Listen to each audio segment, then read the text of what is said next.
This is Quintus Curtius, and in this podcast we're going to talk about the movie Apocalypse Now, the 1979 film Apocalypse Now.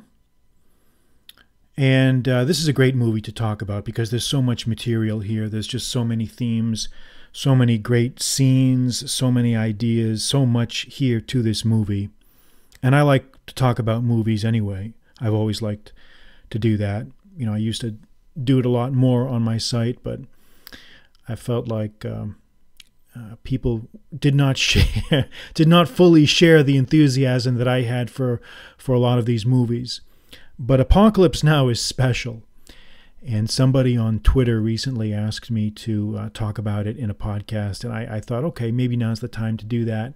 I think the time is right because we're sort of living in this I don't know, a very kind of a chaotic and dark period here where apocalyptic themes tend to match the zeitgeist of where we are right now.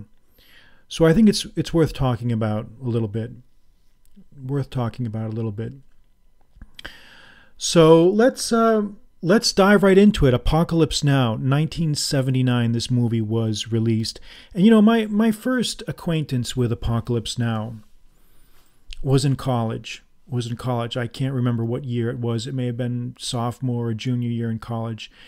And I saw this movie with a few other friends in a dormitory room. And you know, in those days, and it's probably still like this in college, but except for the VHS player, but you know, you get a bunch of guys together, get some beers. You would, attach your VCR to your TV, you know, pop in the VHS tape and just let it rip.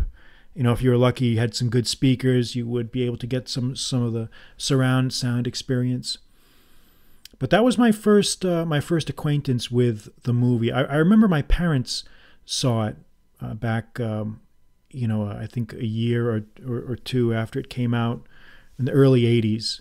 And I remember they rented a copy of it from, I think, a university library or university film library, and I didn't see the movie. I heard it from a different room, and it was it gave off the impression of being a very serious, very dark masterpiece. But anyway, when I first saw Apocalypse Now, I remember the first. I'll still never forget the first few minutes of it, when you've got the camera focused on the jungle, and then you've got Jim Morrison starts singing The End. And I said to myself, you know, at that time I didn't know the song The End, but I recognized Jim Morrison's voice. And I said to myself, is that Jim Morrison? Boy, they really got they really got some heavy hitters here for this movie. And then it started, and I was just captivated by the lush cinematography, the dark themes, the very strange and mystical quality of the way the material was presented. And then, of course, you know, there's those incomparable monologues at the end that are just provide a treasure trove of philosophical exploitation, I think, in many ways. That you could mine those scenes in many ways. But I knew right away that this was a very special movie. Many people did not like it. There are some that did not like it. And that's fine. You know, I think that's fine. But I think the first thing that I would comment about Apocalypse Now is, I think that the mistake that you can very easily make with this movie is to think that it's a Vietnam movie. Okay? Don't fall into that trap. Yes, it's set in Vietnam. Yes, it is. Obviously, it uses the Vietnam War as a vehicle to convey philosophical ideas, but it really is not a Vietnam movie, in my view. Again, this is my opinion. It is really not a Vietnam movie. This is literature. This movie is a work of literature in many ways. Its themes transcend Vietnam. Vietnam is just the scene. Vietnam was just the setting. This movie really is about the decomposition of the human soul, how a man can go to pieces, how a man can go to pieces, and the inexpressible darkness that lurks behind the nature of so many things, and how that dark fate is for some inescapable. So it's a very dark movie, but somehow it's very satisfying. And we'll talk a little bit more about that. But it's not a Vietnam War movie. You have to see this movie as literature. And as everyone knows, the movie is loosely based on Joseph Conrad's Heart of Darkness. And you're going to be surprised to hear this, but I never liked that book. I love the themes that it explores. I love the ideas in it.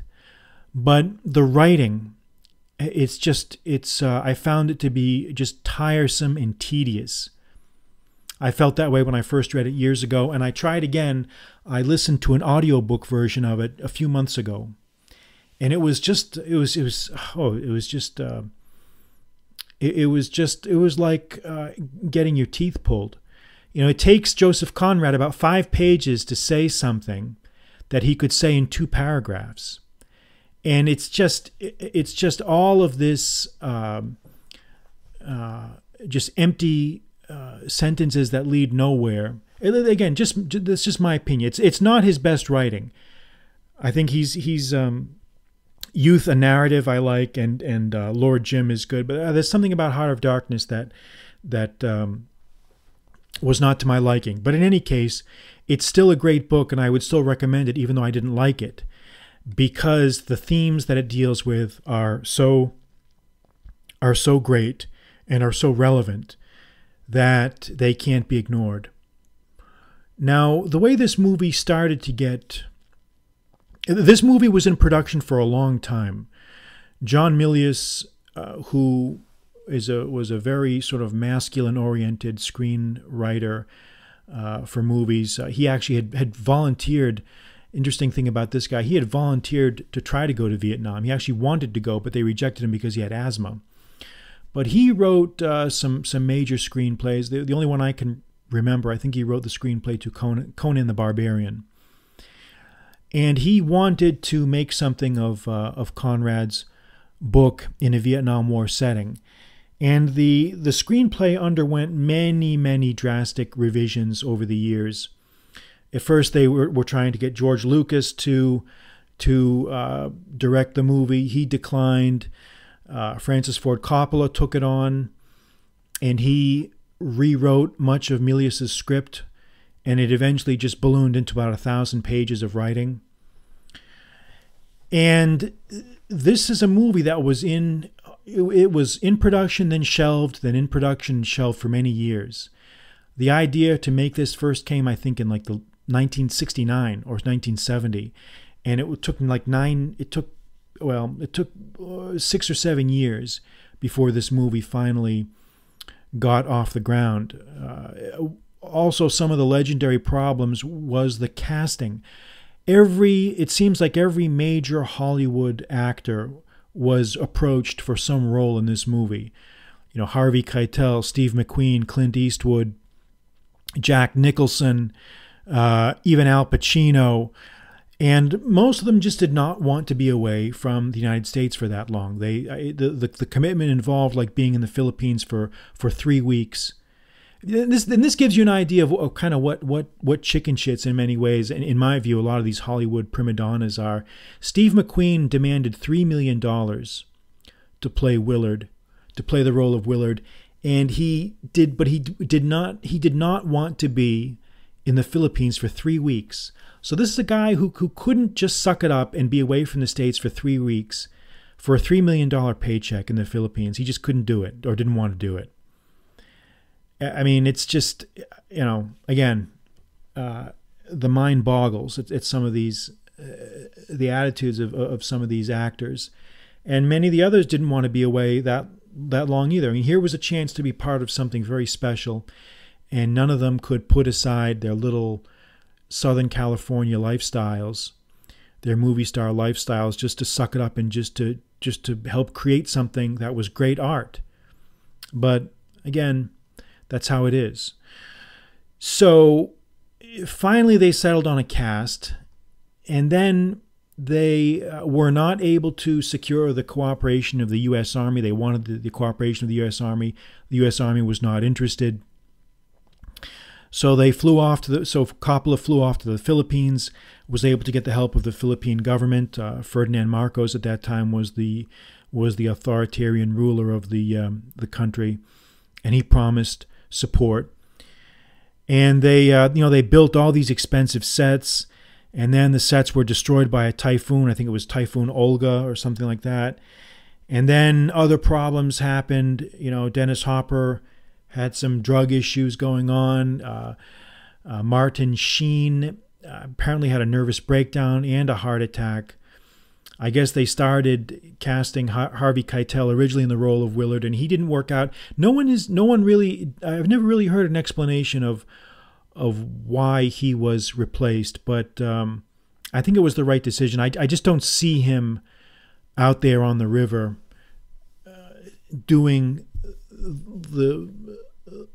the role of Willard. I don't think he has that shell-shocked look. And you need someone in that role who basically has one foot in the grave, kind of like what Martin Sheen actually did have. Maybe that's why he was so good in the Willard role, was because he truly was suffering from nervous breakdown, nervous exhaustion. That famous scene in the beginning where he introduces his character, where he punches the mirror, that was not fake. That was he actually did that. He was drunk during the scene. So the movie's problems were legendary. What was originally intended to be a shooting of about 4 or 5 months turned into a year. And then Coppola had to come back to the United States and edit like a million feet of film, which is an arduous task. So for a project that was so star-crossed and so beset by misfortune, it's only appropriate that the final result should be a work of art of transcendent brilliance and surpassing value. Transcendent brilliance and surpassing value, because that's really what it is. I assume everyone listening to this podcast has already seen the movie, so I'm not going to describe. It's not necessary for me to get into the plot, but obviously it involves a special forces officer played by Martin Sheen. His name is Willard. He receives an assignment to travel upriver to Cambodia to terminate a renegade Green Beret colonel who is out there operating beyond any reasonable restraint, who's out there doing his own thing, leading a Montagnard army, and is basically left the reservation. And so, obviously anyone that's been in the military knows that these types of missions are this is literary license. There's a lot, and that's another thing that I always found very irritating. When I used to talk about this movie to guys in the military, I would sometimes get this answer: well, that's not very realistic. You can't hear music from a helicopter when a helicopter's flying. The sound of the rotors obscures the music. You can't. All that Ride of the Valkyries, that's all bullshit and blah blah blah blah. And I would always tell them, I would say, look, of course it's not realistic. It's not meant to be realistic. It's a work of literature. It's literary license. It's not meant to be realistic. Stop looking for realism. This is not that kind of a movie. This is a surrealistic work. It's not realistic. It's surrealistic.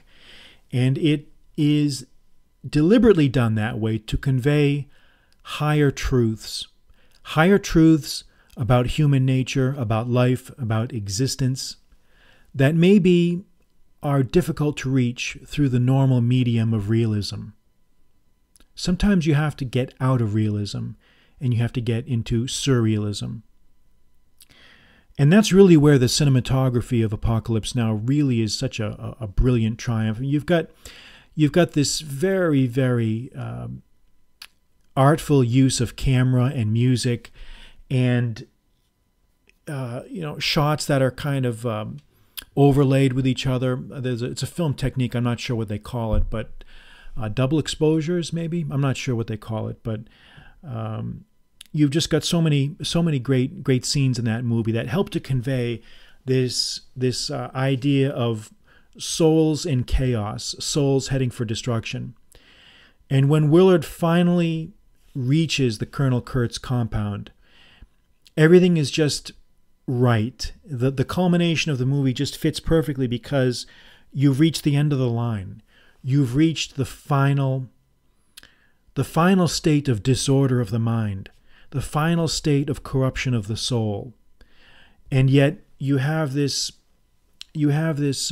character, this Colonel Kurtz, who is supposed to be thin, actually. You know, Marlon Brando showed up. His antics are legendary as well, but he showed up on the set without having read Heart of Darkness and being extremely overweight. But Coppola compensated for that by shooting him above the shoulders most of the time. He didn't give him a full body shot, and that was the right thing to do. But these brooding monologues really are about how idealistic men in extraordinary situations can be driven over the edge. Idealistic men perhaps who have seen too much, who have learned too much, can maybe be driven insane. And you know, that's a theme that we find in Greek mythology occasionally, where this idea of whom the gods wish to destroy, they first drive insane. And in some ways, knowing too much, seeing too much, penetrating too much, too deeply with too much vision, can be overpowering for some minds. They can't handle it. They can't grasp the inexpressible darkness of existence. They just can't fathom it. And it leads them to commit horrors. And really the strong point of Apocalypse Now is the mood that it maintains. It casts a spell over the viewer. You're just surrounded by heaviness and darkness. And that's why I often tell people jokingly, when you finally finish watching this movie, you feel exhausted. It's an exhausting experience. You feel spent. When the final scenes come to a close, you just feel spent. But yet at the same time, you feel very satisfied because the movie could only end this way. It could not end any other way. And you may know that Francis Ford Coppola had contemplated different endings for this movie. There was one ending where Willard calls in an airstrike, and I'm glad he didn't go with that ending. The ending that he did go with, where the colonel is just tastefully assassinated by Willard, is the perfect ending. Now, this movie has been re-released a few times in its history. It was re-released in the late 80s, and then there was a Redux version that was released in the early 2000s. Let me give you my thoughts on the Redux version. There are some people that like the Apocalypse Now Redux, and I'm not one of them. I think the original cut, the original director's cut, not the Redux cut, is just right. Sometimes movies need to be edited. Sometimes putting too much in there is not a good thing. And what I did not like about the Redux version is it included scenes that I felt interrupted the narrative, that threw off the pacing of the movie, that distracted the viewer from the themes that the movie is trying to convey. Particularly in the Redux version, you've got this ridiculous Playboy bunny sequence where they chase the bunnies around and they're chasing them in the rain. I remember they're like kind of sliding around in the mud. And it just doesn't work. It's just ridiculous. It would never happen. I just don't think it doesn't have any. It doesn't have any air of authenticity to it.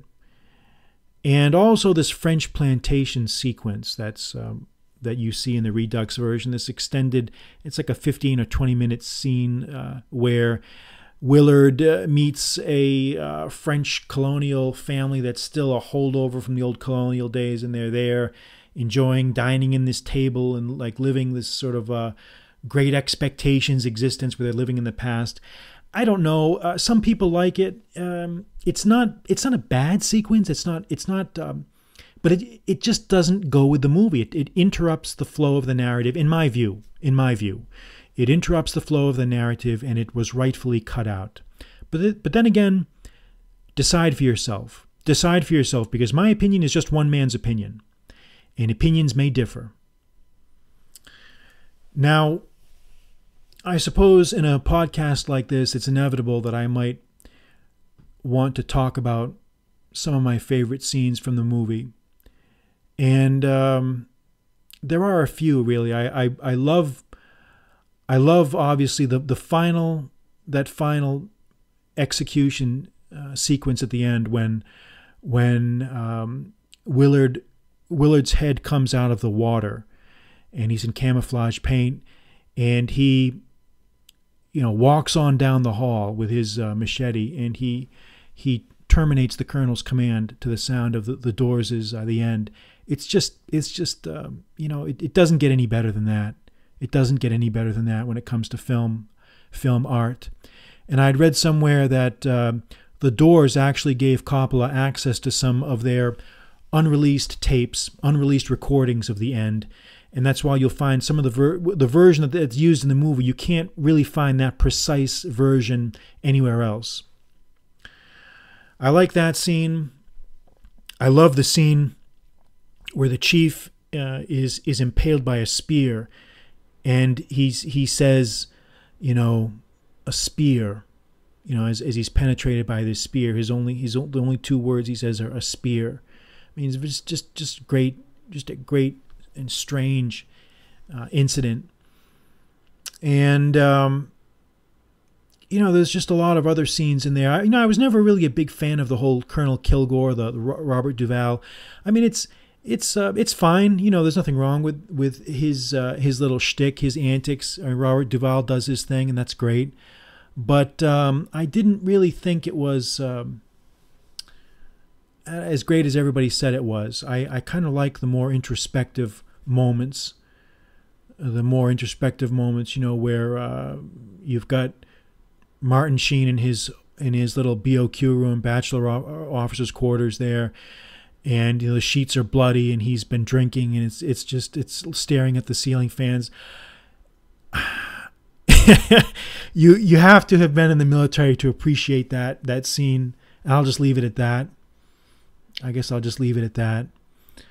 But if there's anything that I want listeners to get out of this podcast, is see the movie several times. Decide for yourself what you like about it, what you don't like about it. But it really, to me, the great themes are the decomposition of the soul, the inexpressible irrationality that lurks behind the facade of normal civilization, of day-to-day life, and how we must persist in our missions regardless of where those missions lead us. Now, those three things, the darkness of the decomposition of the soul, the inexpressible irrationality lurking behind the veneer of civilization, and maybe this idea, this heroic idea that we have to continue, no matter what, on our mission, regardless of where it leads. Regardless. Because at some point, we are the mission. We become the mission. The mission becomes us. We are one. And that's how it is. That's how it is. You have to press on. One final word. There are some the ending sequence, the ending sequence of the movie. There are several different versions of this. There's the regular ending sequence where it just has credits rolling at the end. But there's another version that you can occasionally see on television or in some recordings of the movie, where it's this explosions where Francis Ford Coppola was required by contract to blow up the set when he finished. And he filmed the explosions, the ghastly eruptions of flame and smoke when he did that. And he wanted to use it somehow. So he originally intended, I think, to put that as part of the closing credits. But then he took it out because he read or heard somewhere that people were thinking that it meant that Willard had called in an airstrike. And he didn't want people to get that impression. So I really love that ending sequence with the explosions. It's a very hellish and apocalyptic vision. And if you can see a version that has that in it, you should see it, because it I don't know, it really adds something at the end. So anyway, those are my thoughts on Apocalypse Now. See the movie, buy it, and that's all I have to say.